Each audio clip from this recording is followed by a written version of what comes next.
Alright, welcome back to Crabby Dice, and today we're going to be playing the Phantom of the Opera, or Le Fantôme de l'Opéra, which is a 1v1 deduction style game, one of my favorite, using the Mr. Jack game system. So if you've played Mr. Jack, this one plays almost identically, just the theme is different and the powers of the characters are a little different. And in my opinion, this is the best out of all the Mr. Jack game systems. Alright, so let's not waste any more time. This is going to be the full playthrough. I'm not going to have a setup or rules breakdown video because it is really simple. But before we start, three things. Please like, subscribe, and comment on my YouTube channel. That'll be fantastic. Let's go. Alright, welcome to Phantom of the Opera. So for this one, the setup is really simple, so I'll just show you how it works. Alright, so lay out your game board. You have your player 8 here. Just put it out in the corner. That's where I like to do it. You have your 8 character tiles. Give it a good shuffle and put it right next to the player 8. We're going to get to that in a little bit. On the other side here, you have all your characters. Just put them out completely randomly on all the 8 rooms on the outside of the board. The 2 spaces in the middle are going to be empty. Make sure all the characters on their colored side up because they're still suspects. All right, the red deck of cards, give it a good shuffle. And the Phantom player is going to take the top one. All right, this is who the Phantom character is.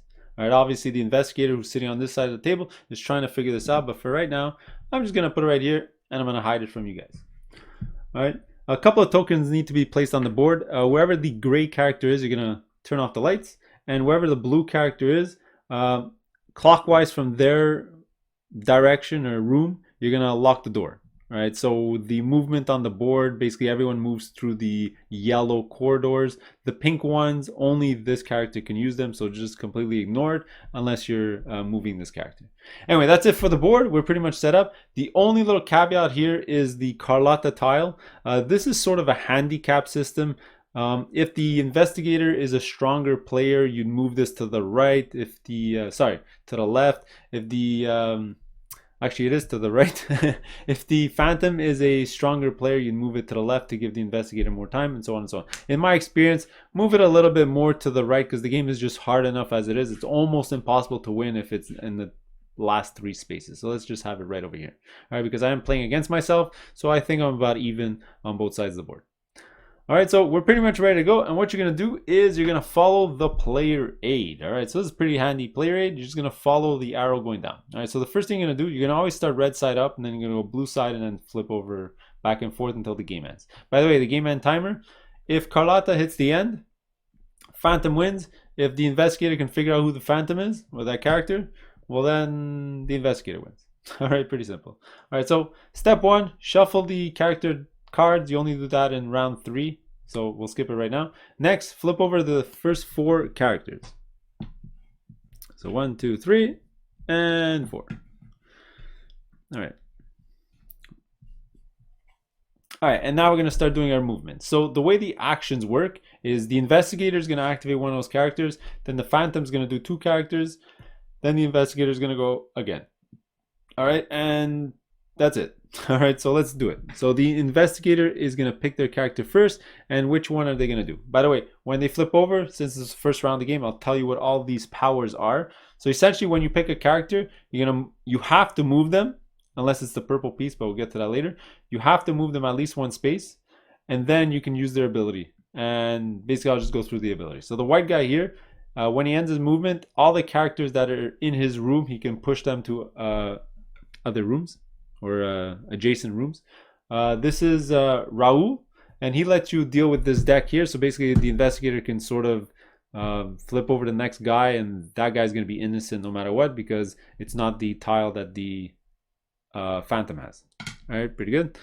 Now Christine does the exact opposite as the white guy, so pretty easy. And then finally you have Meg. Pretty evident, I explained it before. She's the only one that can travel through the pink corridors. All right, so who does the investigator want to use first? All right, so I think what the investigator is going to start doing is using the Christine character. All right, so what they're going to do is, oh, by the way, I did forget to mention one important aspect of the game, the movement rules. Basically, you move through the yellow corridor, and the amount of movement you have is equal to the amount of characters in that room. So at the start of the game, they all move 1 space because each character is in a room by himself. But let's just say it was like this, for example. If you activate any of these characters, you can move up to 2 spaces. All right, and you must move. All right, well, that character must move. Other characters, there's only one that you either move or use their power. All right, so she's gonna move. All right, what she's gonna do, she's gonna come over here. And then what she's gonna do is she's gonna use her power to sort of attract, hoover up all the characters in adjacent rooms into her spot. Basically, this guy's gonna come over like this. All right, and that was their move. Pretty simple.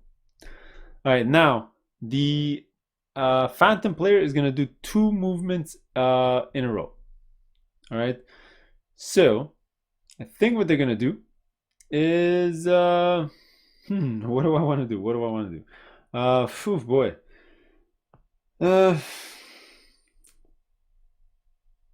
Well, I think they're gonna use 2 characters, and basically the 3 characters that are available are these 3 over here. So now they sort of have to decide whether they want this turn to be everyone hidden or everyone together, to sort of not give too much information away to the to the other player. So I think what they're gonna do is they're gonna definitely activate Meg. All right, and they're gonna use Meg to move over here. And then what they're gonna do is they're gonna move the white character, and they're gonna move the white character up here. Now, using the power is optional because there's the bracket here. All right, but they're not going to use the power. Pretty much everyone is basically seen except for this character here, and that's it. And then finally, the investigator is going to go. They have no choice but to use this character, and this character, after they move, they can grab a card. So where do they want to move? It does not matter whatsoever. I think what they're going to do is they're going to move over here, let's just say. All right, boom, we're done. By the way, they get to look at one of these, and boom. Basically, they just figured out that this character is innocent. Boom, that's how that works. And you just go through the deck. Okay, so now we go down. All right, and now the Phantome player is going to tell the investigator whether they can be seen or not. Basically, if you're in a room by yourself, you cannot be seen, or if you're in the blackout room, you cannot be seen, and you cause mischief. And if you are seen, it means you're in a room with other people. That's how it works. So right now, looking at my little card over here, the Phantome player is going to say, I am seen, which means he's either one of these 2 characters, so either him, or one of these 3 characters, or one of these 2 characters. All right, the only character they can eliminate is this one, because this one cannot be seen. All right, now you're going to move Carlotta down equal to the amount of suspects that are still on the board. So 1, 2, 3, 4, 5, 6. That's a lot. All right, so 1, 2, 3, 4, 5, 6. So that was a pretty bad round for the investigator. All right, now they would move an extra 1 if they were not seen and they were able to perform some mischief. So chandeliers falling down, whatever they want to do. All right, and now it says flip over to the other side, and then you go to round 2. All right, so that was round 1. So pretty simple. First thing you're gonna do is flip over the next 4 cards. All right, there's only 8 characters in the game, so you're gonna do 4, 4, 4, 4 every single time. All right, let me explain to you the powers of these characters. All right, so the purple one's pretty simple. So you either move regular movement or you swap space with somebody else. All right, the Persian here, you could, if you wanted to, bring somebody along with you when you move. All right, and you can drop them along the way or bring them to your destination. The blue character here, pretty interesting. She lets you move the lock, which is basically blocking corridors in the game.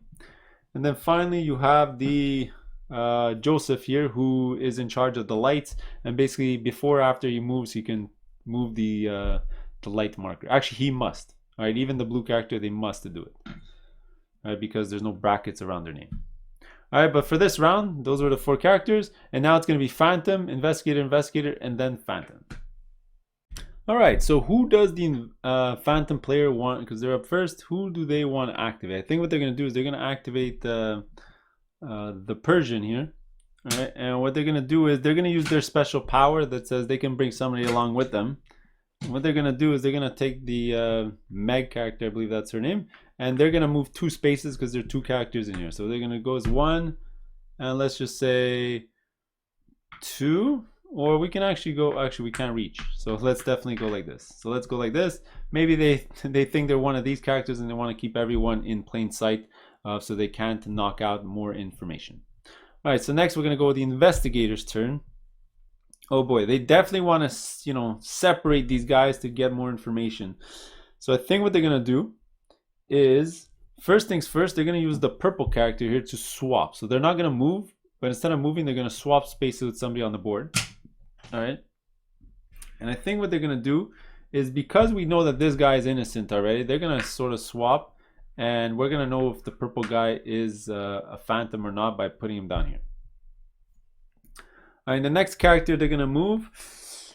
Either way, it'll give them some information. If they move the blue character, then they sort of separate everyone here. If they move the gray character, they sort of separate everyone over here. But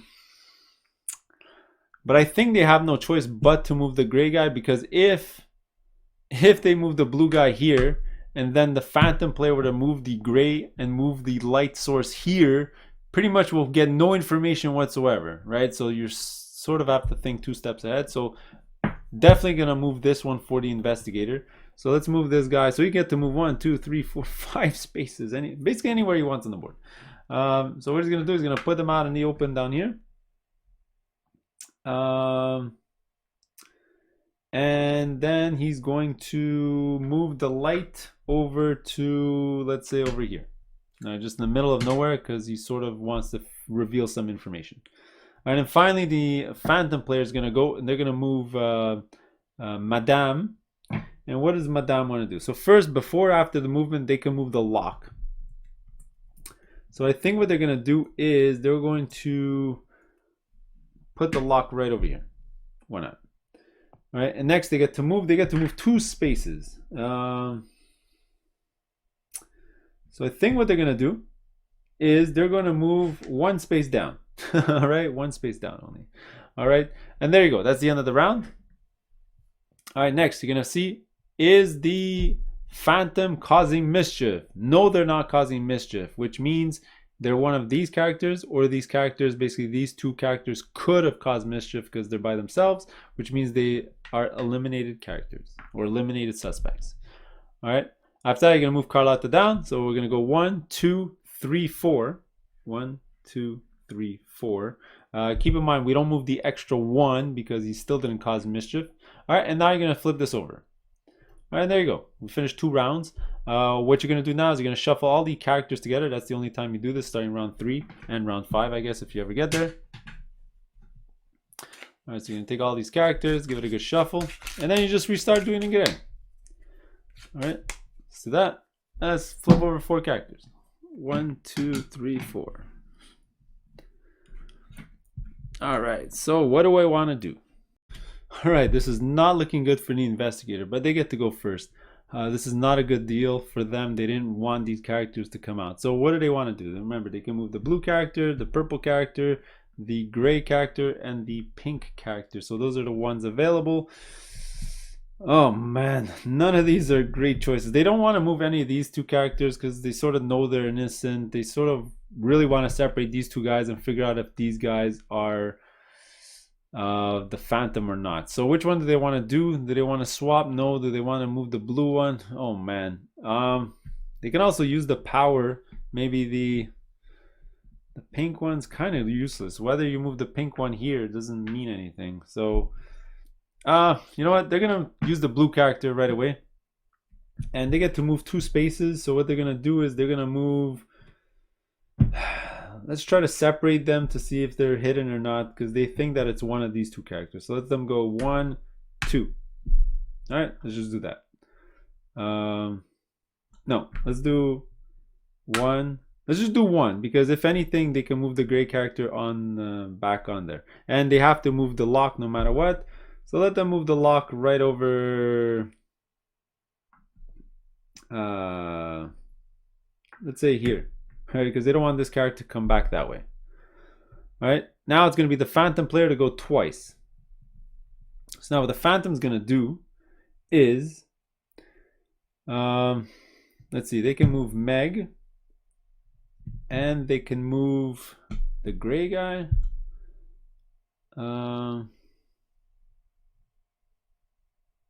Yeah, I think that's what they're going to do. They're going to use Meg. They're going to move Meg. All right, so they're going to move her 4 spaces, moving through pink corridors. So they're gonna go 1, 2, 3. Put her out in the middle of nowhere. After that, they're gonna use the gray character. And what they're gonna do with the gray character is they're gonna move them over here, and then they're gonna move the blackout token over here. All right, this is a really bad move for the investigator. Now they have to use this character. And what are they gonna do? Well, it's not great. No matter what they do, they can't really find out a lot of information. They can pair this guy together over here so that they can figure out if he's the guy or not. Basically, if he is the Phantom, the investigator is gonna win, because if he can be seen, this is the only suspect left on the board, and that's the only chance that he has. There's nothing else that he can do. He can swap with one of these guys and hope that one of these guys is the suspect, type of thing. Let me look at this card again. Well, let me do that. They're gonna move up, so they're not gonna swap, and that was their turn. All right, so that was that. All right, now we're gonna say, are they hidden? Of course they are. They're hidden. So this is the only suspect that goes away. All right, so how many suspects are left? 1, 2, 3. But we're actually gonna move 4 because they did cause mischief. All right, so they're going 1, 2, 3, 4. It's not looking good. All right, and then you're gonna swap this over to the other side, and now we're gonna do the exact same thing. So the next 4 characters. 1, 2, 3, 4. So we're almost done. Probably going to be the last round of the game. Either the investigator is going to figure out who it is, or the Phantom player is going to win. Okay, so what does the Phantom player want to do? I think what they're going to do is, oh man, a couple of ways to look at this. They can use the black character, sort of move here and hoover everyone in. And you know what? That's a pretty good move. Let's do that, because it'll be funny. So they're going to activate Christine, and Christine could move up to 3 spaces, but they're only going to move 1. Then they're going to use their special power to hoover everyone in adjacent rooms into her room. Boom. There's a party and everyone's invited. All right, so now the investigator has to go twice. So now what can the investigator do to sort of eliminate people? Not many things they can do, to be honest. What they can do is they can move the Parisian with another character into the lit room, into the dark room, but then there's still somebody that's not seen. Basically, they just have to take a chance and hope that this is the character, eliminate them so they can figure out that that's the person, because that's their only hope of winning. Because if there's multiple suspects still on the board, it's going to go down twice and they won't win. They basically have to target it down to 1 suspect. All right, and I think what they're gonna do is they're gonna hope that it's Christine. All right, pretty much. So what they're gonna do is, the only way they can make this work is they're gonna use the white character to go.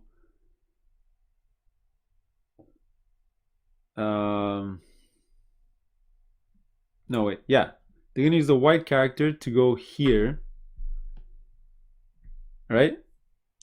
And then the investigator is gonna pick the Parisian to take a character with him and move. So they can move up to 4 spaces, but they don't need to. They're just gonna move 1 to go over here. And finally, the Phantom player is gonna take this one. And you know what? They have to move at least, they have to move 3. Let's see, 1, 2, 3. Doesn't really matter wherever they go, whether they're in the dark room or they're a room by themselves, doesn't matter. Plus, they're already eliminated as a character. So let's just go down here just for fun. Let's have them have a party down here. All right, and they get to look at one of these. And guess what? Well, basically, this one's hidden actually, because it's the Phantom player who got it. So he's gonna keep it hidden on the side. All right, but that was this character. All right, so now the Phantom's gonna say, are they hidden or not? Are they causing mischief? And right now what they're gonna say is they're not, they are causing mischief, which is unfortunate, because the only way that the the investigator would have won is if he would have said he could not cause mischief, because this would have been the only character left. All right, because these guys are hidden and this girl could cause mischief, basically. So it's either this character, or this character. All right, so this player got eliminated.